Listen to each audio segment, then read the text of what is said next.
اللہ من الشیطان الرجیم بسم اللہ الرحمن الرحیم الحمدللہ رب العالمین الصلاة والسلام علی سیدنا و مولانا ابی القاسم محمد وعلی اہل بیتہ الطیبین الطاہرین ولعن الدائم علی اعدائهم الى قیام یوم الدین رب اشرح لي صدري ويسر لي امري واحلل عقدة من لساني يفقهوا قولي.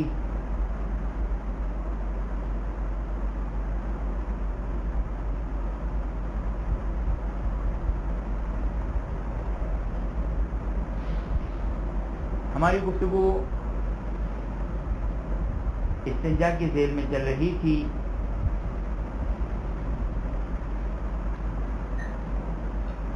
اور آپ کی خدمت میں بیان کیا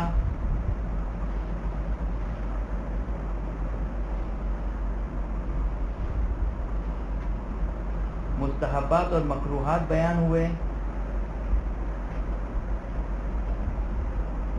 اور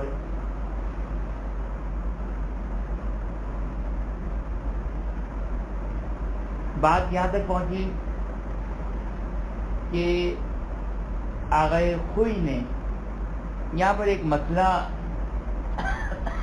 بیان کیا ہے.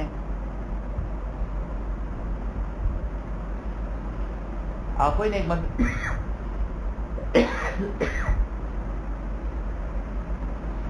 ایک مسئلہ بیان کیا ہے کہ آگے چیتانی اس کو پہلے بیان کر کے آئے ہیں.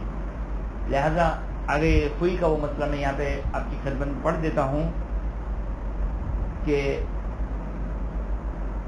آخوئی فرماتے ہیں کہ ماء الاستنجا طاہر علی الاقوی. اگر آپ کو یاد ہو کہ جو استنجا کا پانی ہے، استنجا کس کو کہتے ہیں؟ استنجا یعنی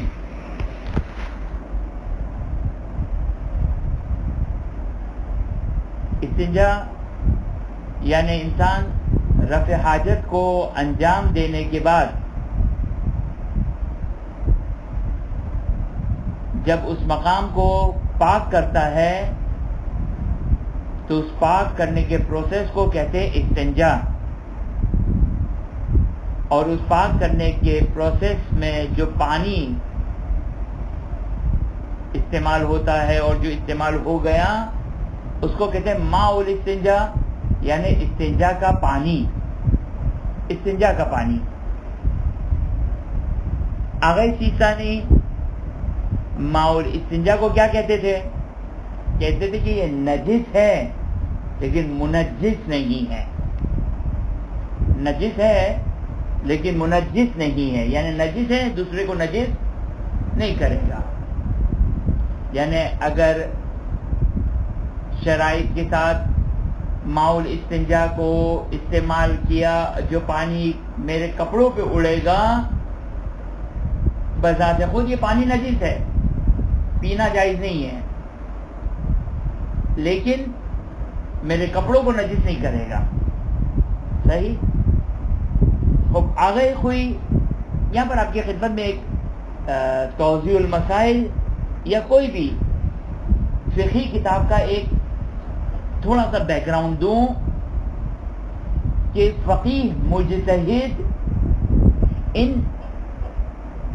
الفاظ کو کیوں استعمال کرتا ہے. کون سے الفاظ کو؟ اقوا، اظہر، احوت. اب یہ الفاظ انشاءاللہ جہاں جو موقع ملے گا وہ آپ کی خدمت میں بیان کروں گا.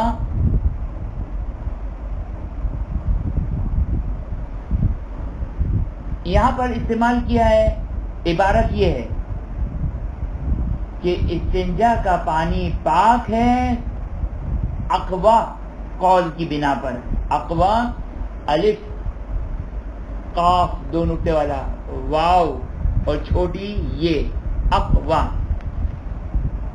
اقوا کا مطلب کیا ہے؟ اس کے روٹ ورڈ کیا ہے؟ قوی، اسٹرانگ. اچھا، اقوا اس میں تفضیل ہے. اس میں تفضیل کمپیریزن میں استعمال کیا جاتا ہے. یہ اس سے زیادہ عالم ہے تو کہا جائے گا کہ عالم. صحیح. اگر یہ اس سے زیادہ شجاع ہے تو کہا جائے گا اشجع. الف شین جیم عین، اشجع، یعنی یہ اس سے زیادہ شجاعت رکھتا ہے، شجاع ہے. اگر کوئی فرماتے ہیں کہ ماء الاستنجا طاہر، استنجا کا پانی پاک ہے، قول اقوا کی بنا پر، یعنی اس کے کمپیریزن میں جو دوسرا قول ہے وہ ہے تو قوی، ہے تو اسٹرانگ، لیکن اسٹرانگسٹ جو ہے وہ یہ قول ہے کہ پاک ہے. اور ظاہراً آگے سیستانی آگے خوئی آگے سیستانی والی نظر کو قوی مانتے ہیں لیکن اقوا نہیں مانتے. اقوا یعنی اسٹرانگسٹ، مزید قوی قول ہے. لہذا آگے بحسب ظاہر جب بھی اقوا آئے تو اس کا مطلب یہ کہ اس کے کمپیریزن میں ایک اور قول موجود ہے جو ہے تو اسٹرانگ، لیکن ہمارا فتویٰ زیادہ اسٹرانگ ہے ہماری نظر میں. بس یہ دو نظر کہ آیا ماء الاستنجا. تیسری نظر دیکھیں، تین نظر ہو سکتی ہے. ماء الاستنجا نجس بھی ہو منجس بھی ہو. نجس بھی ہو دوسرے کو بھی نجس کر دے. ظاہراً شاید اس کا کوئی بھی قائل نہ ہو کیونکہ روایت موجود ہے ہمارے پاس، لہذا اس کا کوئی قائل نہیں ہے. بظاہر اس کا کوئی قائل شاید نہ ہو. تو یہ ایک قول ہے. دوسرا قول کیا ہے کہ نجس ہے لیکن منجس نہیں ہے، جو آگے سیستانی کا قول ہے. نجس ہے لیکن دوسرے کو نجس نہیں کرتا ہے. آگے کوئی کہتے ہیں کہ نہیں اصلاً پاک ہے، کوئی کہتے ہیں کہ اصلاً پاک ہے. لہذا اگر کوئی کہتے ہیں کہ ماء الاستنجا پاک ہے، چاہے پیشاب کا ہی ماء الاستنجا کیوں نہ ہو، اور اس سے اجتناب کرنا ضروری نہیں ہے. نہ اس پانی سے اجتناب کرنا ضروری ہے، نہ اگر یہ کسی سے ملاقات کرے اس سے اجتناب کرنا ضروری ہے. جب تک اب شرائط ماء الاستنجا کب پاک ہے؟ پہلی شرط، اس پانی میں وہی جو پہلے شرطیں بیان کی گئی تھی کہ اس پانی میں نجاست کا رنگ بو اور ذائقہ نہ آ جائے، اگر نجاست اپنی جگہ سے زیادہ پھیلی ہوئی نہ ہو، باہر سے آ کر نجاست نہ لگی ہو،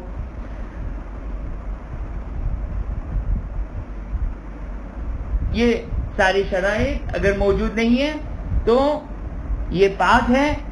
لیکن ہاں اگر کوئی کہتے ہیں احتیاط واجب یہ ہے، فتویٰ نہیں دیا، احتیاط واجب یہ ہے کہ اس سے وضو نہیں کیا جا سکتا ہے.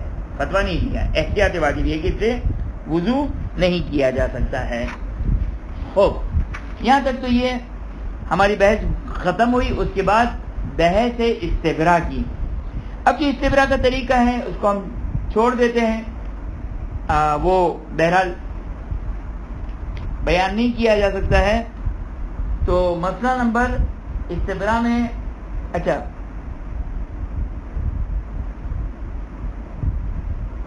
استبرا کا جو طریقہ ہے، اچھا استبرا کا مطلب کیا ہے؟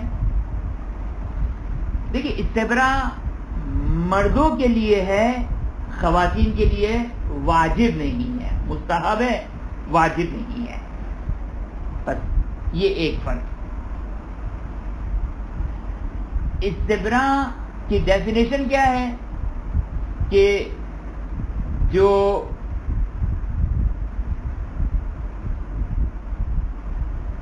جہاں سے وہ بلیڈر کی جہاں سے پیشاب آتا ہے اس نالی میں پیشاب کے کچھ قطرے باقی رہ گئے یا نہیں رہ گئے، یہ یقین حاصل کرنے کے لیے ایک طریقہ بیان کیا جاتا ہے کہ جس سے یہ پتہ چل جائے کہ پیشاب کی نالی میں پیشاب کے قطرے موجود نہیں ہیں. پیشاب کے قطرے موجود نہیں ہیں. خوب، اب یہ اس کا ایڈوانٹیج کیا ہے؟ اس کا ایڈوانٹیج یہ ہے، استبراء بذات خود واجب نہیں ہے. اچھا، بعض لوگ شاید سمجھتے کہ استبراء کرنا واجب ہے. نہیں، واجب نہیں ہے. جس طرح بدن کو پاک کرنا واجب نہیں ہے، لیکن ہاں نماز پڑھنی ہوگی تو بدن کو پاک کرنا ہوگا. اسی طرح استبراء بذات خود واجب نہیں ہے، بلکہ استبراء تو بدن کے پاک کی طرح کبھی بھی واجب نہیں ہے. لیکن استبراء کرنے کی کچھ ایڈوانٹیجز ہیں. پھر بتا دوں، استبراء مردوں کے لیے ہوتا ہے، خواتین کے لیے نہیں ہوتا ہے. ایک نکتہ اور، استبراء کا ایڈوانٹیج مردوں کو حاصل ہوتا ہے، خواتین کے لیے بائی ڈیفالٹ وہ ایڈوانٹیج موجود ہے. اس کو بعد میں بیان کریں گے. اب دو ایڈوانٹیج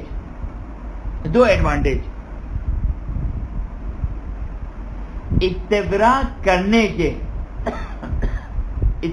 کے دو ایڈوانٹیج. پہلا ایڈوانٹیج، اگر کوئی پیشاب کرنے کے بعد، پاک کر لینے کے بعد اگر کوئی قطرے نکلتے ہیں،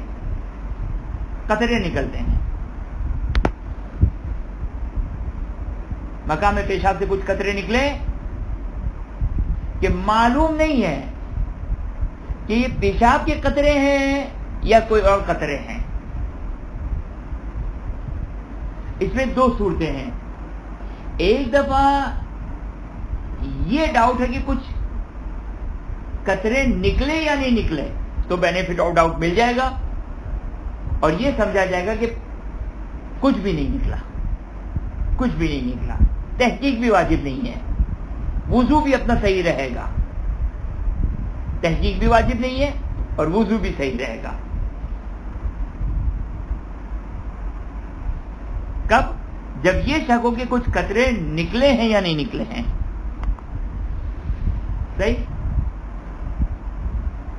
لیکن اگر کچھ قطرے نکلے، اب نہیں معلوم یہ پیشاب کے قطرے ہیں یا کوئی اور قطرے ہیں. اب عام طور پر ظاہراً مردوں سے ریلیٹڈ ہے کہ 5 قسم کی رطوبتیں انسان کے، مرد کے اس سے نکلتی ہے. پیشاب، منی اور مزی، یہ 3 چیزیں تو خواتین کے لیے بھی ہے، لیکن اس کے علاوہ 2 اور ہے، ودی اور وزی. اس کو آپ فعلاً چھوڑ دیتے، اس کی ڈیفینیشن. پیشاب، منی، مزی عام طور پر شہوت کے وقت نکلتی ہے، عورت کے لیے بھی اور مردوں کے لیے بھی ہے. اسی طرح منی بھی دونوں کے لیے ہے. اب اگر مثال کے طور پر کسی مرد کی کوئی رطوبت نکلے، مثلا مزی نکلی، اب اگر استبراء نہیں کیا اور کوئی رطوبت نکلی جس میں یہ ڈاؤٹ ہے کہ شاید پیشاب کی اس میں آمیزش ہو، پیشاب کی اس میں شاید کچھ ذرات اور قطرے ہوں، تو پہلا ڈس ایڈوانٹیج استبراء نہ کرنے کا وہ یہ کہ اگر اس کے لباس پہ اگر یہ قطرے لگ گئے تو اس کا لباس نجس ہو جائے گا، اس کا مقام نجس ہو جائے گا، پاک کرنا واجب ہے. دوسرا ڈس ایڈوانٹیج، اگر وضو کیا ہوا ہے تو اس کا وضو باطل ہو جائے گا، بس یہ استبراء کا ایک ایڈوانٹیج ہے کہ وہ مشکوک، ہاں اگر معلوم ہے کہ پیشاب نکلا تو مشکوک نہیں ہوا، ڈاؤٹ فل نہیں ہوا. پہلا ایڈوانٹیج وہ یہ کہ مشکوک رطوبت میں اس کو ایڈوانٹیج مل جائے گا، ڈاؤٹ فل رطوبت میں اس کو ایڈوانٹیج مل جائے گا. اور دوسرا فائدہ یہ ہوگا کہ اس کا وضو اگر اس نے کیا ہے تو وضو نہیں ٹوٹے گا، وضو نہیں ٹوٹے گا. خوب یہاں تک بات واضح ہو گئی.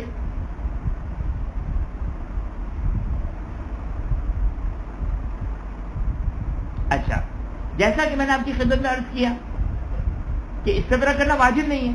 خوب ایک شخص نے استبرا نہیں کیا اور یہ قطرے نکل آئے تو میکسیمم کیا ہوگا؟ میکسیمم اس کا لباس نجس ہو جائے گا. لباس نجس کرنا تو حرام نہیں ہے.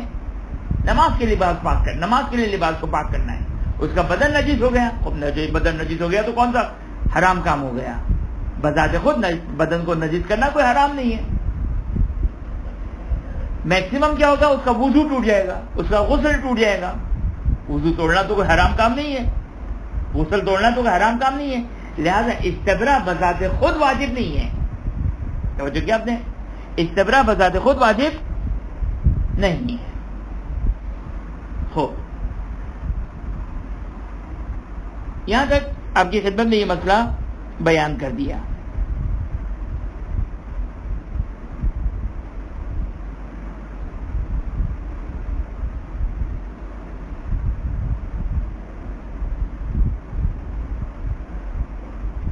اور مسئلہ نمبر 64 میں آگے سیستانی نے اسی کو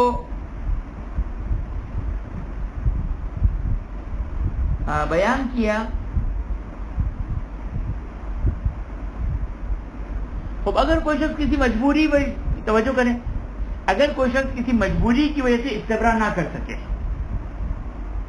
جواز لوگ سوال کرتے ہیں، مثلا مجبور تھا، وہ جلدی میں تھا، ٹائم نہیں تھا،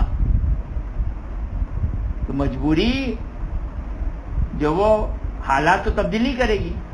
اب اگر مجبوری میں اگر استبرا نہیں کیا اور ڈاؤٹ فل رطوبت نکل آئی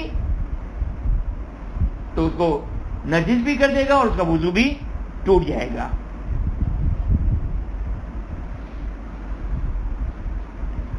اب ایک مسئلہ نہیں معلوم کہ میں اس کو بیان کروں یا نہیں کروں.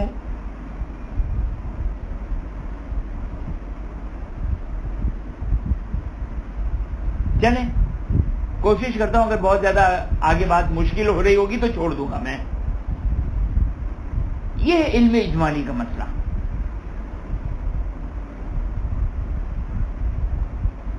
اچھا چلیں چھوڑ دیتا ہوں میں، اس لیے کہ یہ عام طور پر پیش آنے والا مسئلہ نہیں ہے.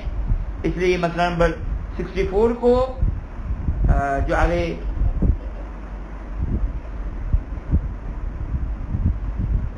جو مسئلہ ہے اس کو چھوڑ دیتا ہوں میں. مسئلہ نمبر 65 آگے سیستانی کی منہاج کا. اگرچہ وہ ایک علمی لحاظ سے بہت ہی معرکۃ الآراء مسئلہ ہے اور ایک اچھا مسئلہ ہے، لیکن ایک علمی گفتگو ہو جائے گی اور باقی جو ضروری مسائل ہیں اس کو ہم کور کر لیتے ہیں.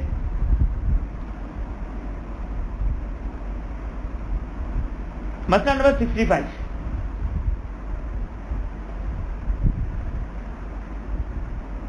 مسئلہ نمبر 65 آگے خوئی نے نوٹ میں بیان کیا ہے. آگے سیستانی میں مسئلہ نمبر 65 میں بیان کیا ہے. کیا فرماتے ہیں؟ کہتے ہیں خواتین کے لیے استبرا نہیں ہے. خواتین کے لیے استبرا نہیں ہے.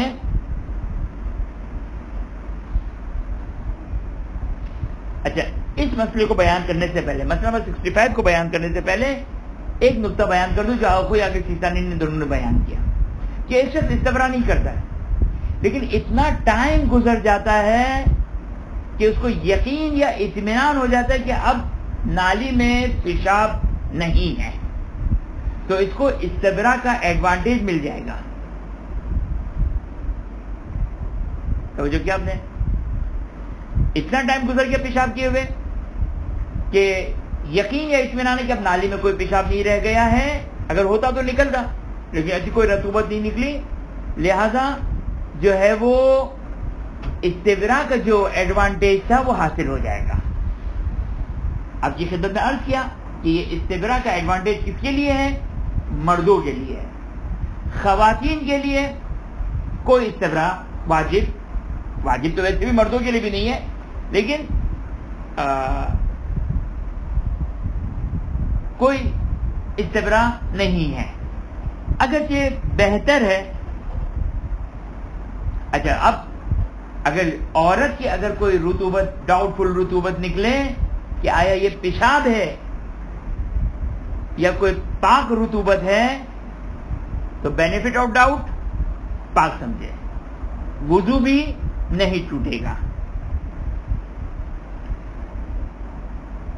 اگرچہ عورت کے لیے ایک مستحب طریقہ بیان کیا گیا، اس کو نہیں بیان کر سکتے یہاں پر، لہذا اس کو چھوڑ دیتے ہیں۔ مسئلہ نمبر 66، آگے چیستانی کی مناج اور آگے خوئی کی مناج۔ مسئلہ نمبر 66،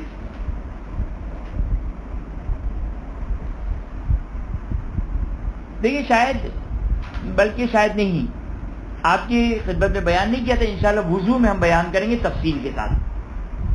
ہمارے پاس ایک قانون ہے، دو قانون ہیں، قاعدہ فراغ اور قاعدہ تجاوز۔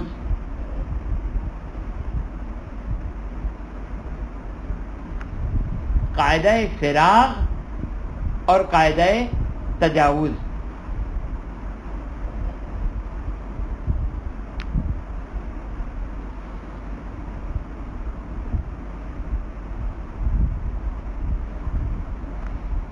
قاعدہ فراغ اور قاعدہ تجاوز۔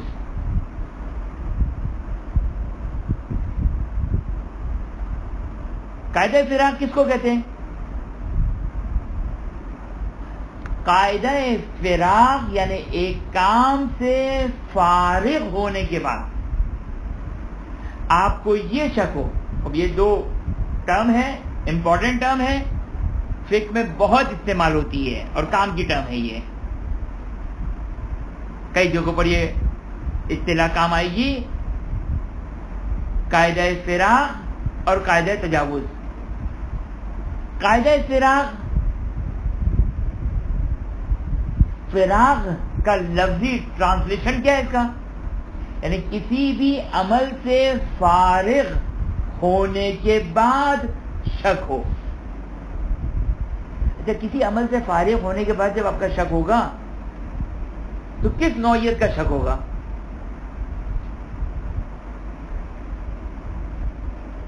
کسی بھی عمل سے فارغ ہونے کے بعد جب شک ہوگا تو کس قسم کا شک ہوگا؟ آیا یہ شک ہوگا کہ میں نے یہ کام کیا یا نہیں کیا، یا یہ شک ہوگا کہ میں نے صحیح کیا یا نہیں کیا؟ اب لاجیکل نہیں ہے۔ ایک طرف سے آپ کہیں کہ ایک کام سے میں فارغ ہوا ہوں اور پھر شک کروں کہ میں نے کیا یا نہیں کیا، تو فارغ کیسے کہا آپ نے؟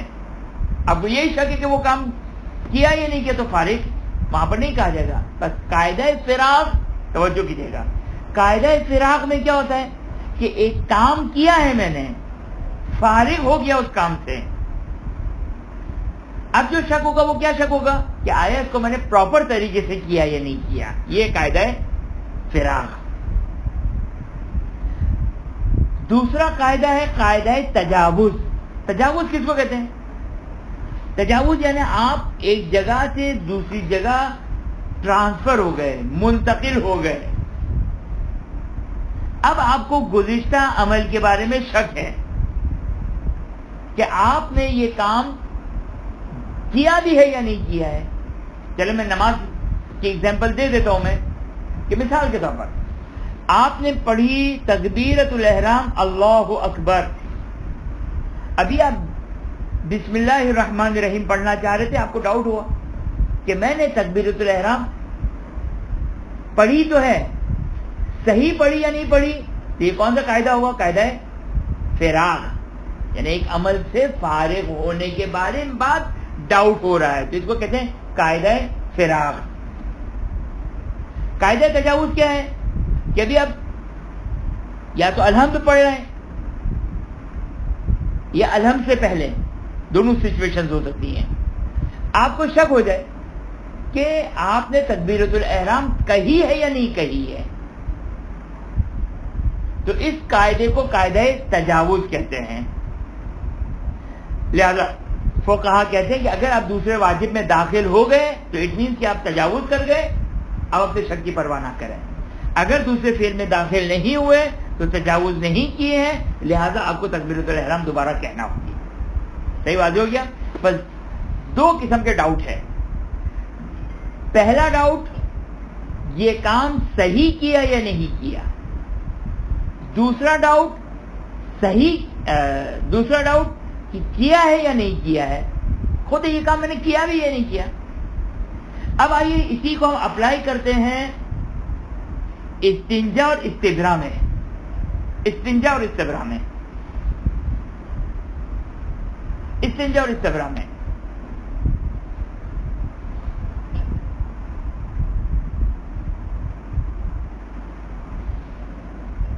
ہو. مسئلہ نمبر 66 میں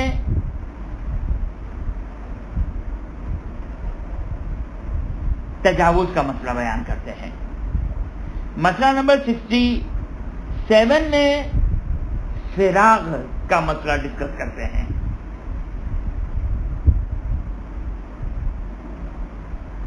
یعنی کیا مطلب؟ مسئلہ نمبر 66 کہ اگر کسی کو شک ہو جائے کہ میں نے استبرا کیا یا نہیں کیا, یا میں نے استنجا کیا یا نہیں کیا, اصل عمل میں شک ہے, یہ خود عمل کیا یا نہیں کیا, تو فرماتے ہیں کہ اس صورت میں وہ یہ سپوز کریں کہ اس نے استبرا نہیں کیا, اس نے استنجا نہیں کیا, لہذا نتیجہ کیا نکلے گا؟ اگر ڈاؤٹ فل رطوبت نکلی, نجس سمجھے, وضو کر لیا تھا باطل ہو گیا, اس کا لباس نجس ہو گیا, یہ استبرا نہ کرنے کا کے اثرات ہیں.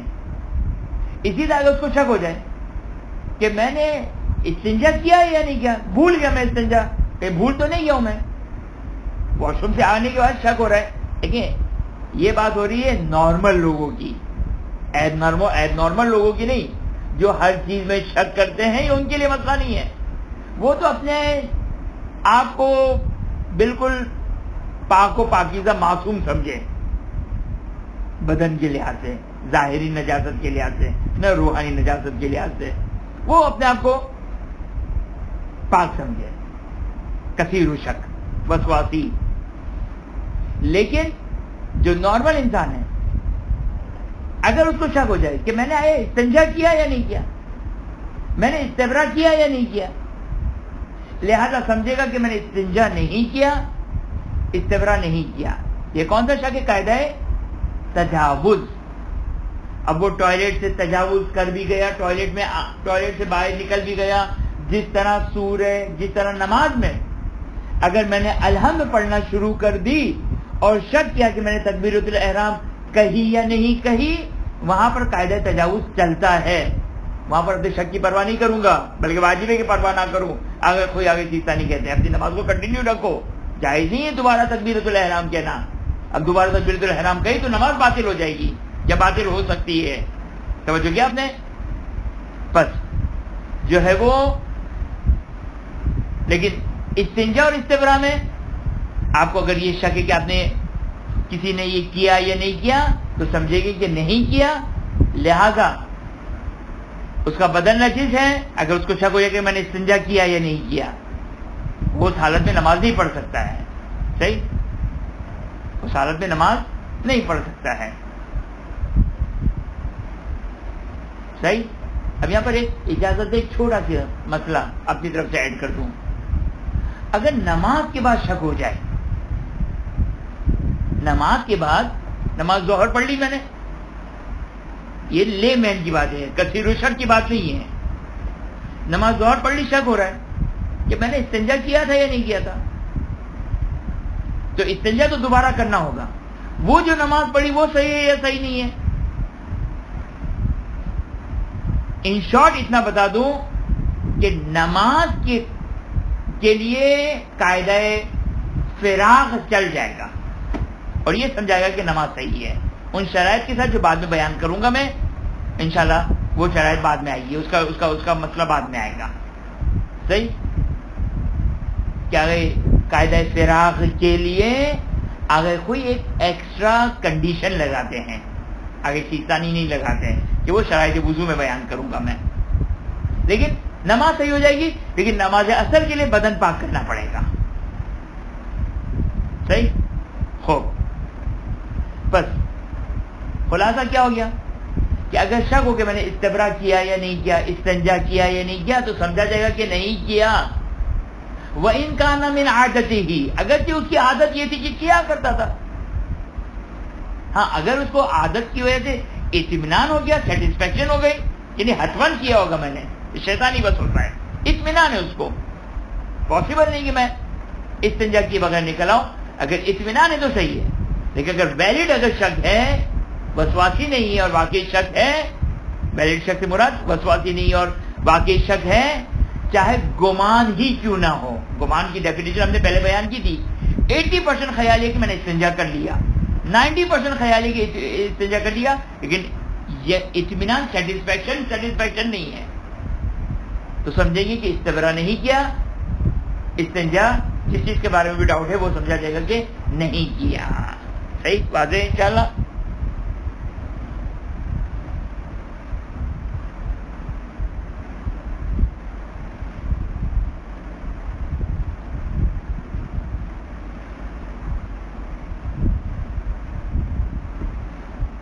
خوب، یہ تو تھا اس چیز میں قاعدہ تجاوز میں. مسئلہ نمبر 67 میں کیا بتاتے ہیں؟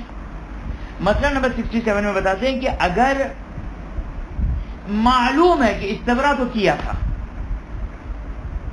معلوم ہے کہ استنجا تو کیا تھا، لیکن اب یہ شک ہے کہ صحیح کیا تھا یا نہیں کیا تھا، صحیح کیا تھا یا نہیں کیا تھا. تو اس کو کہتے ہیں قاعدہ، مسئلہ نمبر 67 کے آگے لکھ دیں، یہ قاعدہ فراغ ہے. قاعدہ یعنی فارغ ہو گئے، ہم ایک عمل کیا اس سے فارغ ہو گئے، لیکن یہ شک ہے کہ آیا ہم نے صحیح کیا یا نہیں کیا. تو یہاں اگر کوئی آگے چیزانی کہتے ہیں کہ قاعدہ فراغ بالکل جاری ہوگا اور سمجھا جائے گا کہ انشاءاللہ صحیح استبرا کیا، انشاءاللہ صحیح استنجا کیا.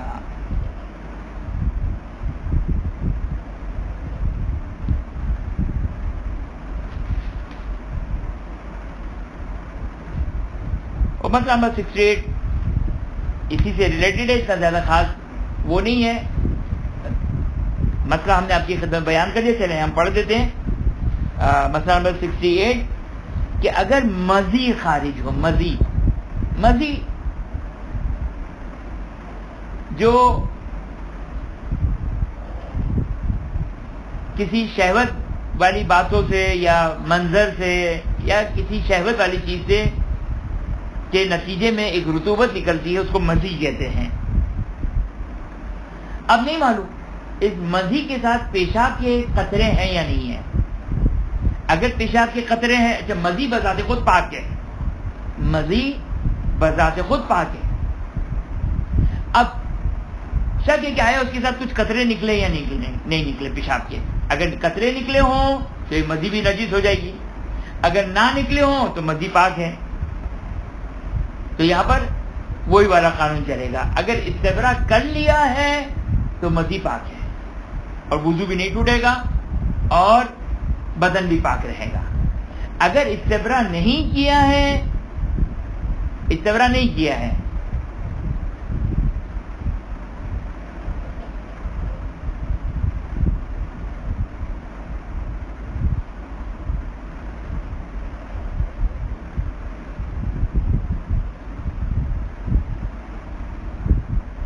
نہیں، معذرت کے ساتھ یہ مسئلہ، اس مسئلے کو میں تھوڑا سا آپ کی خدمت میں بیان کروں.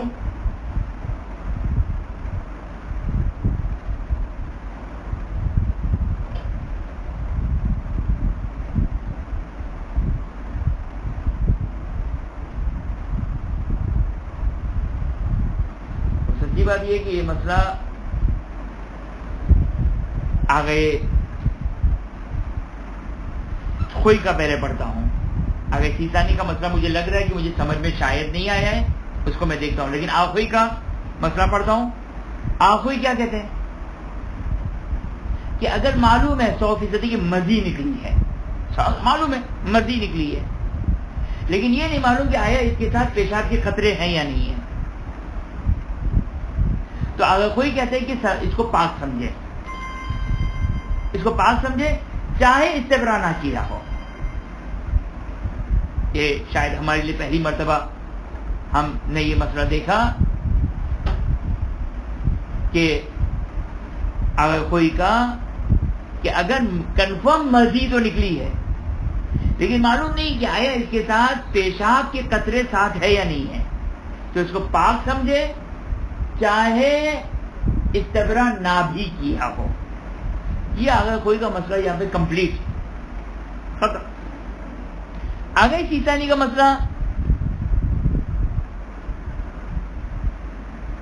یہ ہمارے لیے بہت واضح نہیں ہے. میں ترجمہ کر دیتا ہوں، لیکن اس میں آگے سیسانی کیا کہنا چاہ رہے ہیں سمجھ نہیں آئے مجھے بہت زیادہ. آگے سیسانی کیا کہتے ہیں مسئلہ نمبر 68 میں، اگر معلوم ہے کہ مزی نکلی ہے، یہ نہیں معلوم کہ آیا اس کے ساتھ پیشاب کے قطرے ساتھ ہیں یا نہیں ہیں، تو اس کو پاک سمجھا جائے گا اگرچہ اس نے استبراء نہ کیا ہو. صحیح، یہاں تک تو کوئی آگے سیسانی سیم ہے. الا ایک ایکسیپشن بیان کرتے، یہ ایکسیپشن ہمیں سمجھ میں نہیں آئی بہت زیادہ. اذا شک فی ان هذا الموجود هو هل هو بتمامه مزی او مرکب منه ومن البول،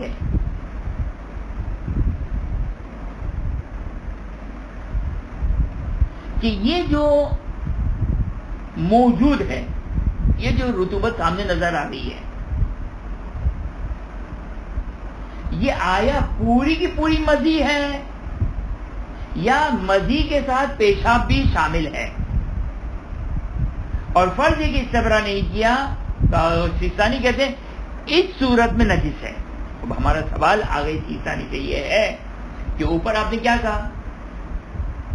اوپر آپ نے کہا کہ اگر معلوم ہے کہ مزی تو نکلی ہے لیکن یہ نہیں معلوم کہ آیا اس میں پیشاب کے ذرات ہیں یا نہیں ہیں، تو استبراء نہ بھی کیا تو اس کو پاک سمجھے. پھر آپ کی یہ ایکسیپشن ہمیں سمجھ میں نہیں آئی کہ آپ نے کیا کہا. آپ نے کہا کہ اگر یہ موجود جو رطوبت ہے یہ پوری کی پوری مزی ہے، یہ مزی پلس پیشاب ہے، تو آپ فرما رہے کہ یہ اس کو نجس مانا جائے. ہم اس کو بہت زیادہ سوچ سمجھ نہیں آ سکے کہ آگے سیسانی یہ دو چیزوں میں جو ڈفرنس کر رہے ہیں، یہ ڈفرنس ہمارے لیے واضح نہیں ہوا. لیکن بہرحال میں ترجمہ آپ کی خدمت میں کر دی ہے. میں انشاءاللہ ایک ہفتے اس پر مزید سوچوں گا کہ آگے سیسانی کی یہ عبارت کیا کہنا چاہ رہی ہے، کہ بظاہر ہمیں ایسا لگ رہا ہے کہ کانٹرڈکشن ہے آگے سیسانی کی اس عبارت میں.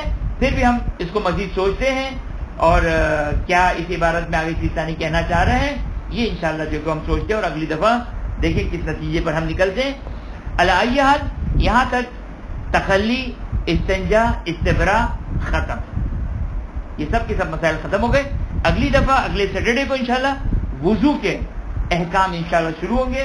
یہ نسبتاً انٹرسٹنگ احکام ہوں گے اور شرائط وضو، جبیرہ، یہ ساری کی ساری انشاءاللہ مسائل کو آنے والی گفتگو میں انشاءاللہ اس کو ڈسکس کریں گے. اگر کوئی سوال ہے تو آپ کی خدمت میں حاضر ہوں. اگر سوال نہیں ہے تو پھر جو ہے وہ خدا حافظ کو ہم خدا حافظی کرتے ہیں.